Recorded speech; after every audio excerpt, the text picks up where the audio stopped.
অনেক কান্না বুকে লুকিয়ে রেখে কত যে গান তুমি শুনিয়ে গেলে, বোঝেনি তোমাকে কেউ, বুঝতেও দাওনি, কত ঋণে যে জড়িয়ে গেলে।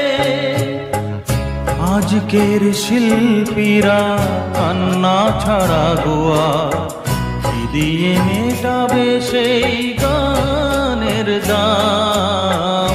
তোমাকে জানাই প্রণাম। অমর শিল্পী তুমি কিশোর কুমার, তোমাকে জানাই প্রণাম। অমর শিল্পী তুমি কিশোর কুমার।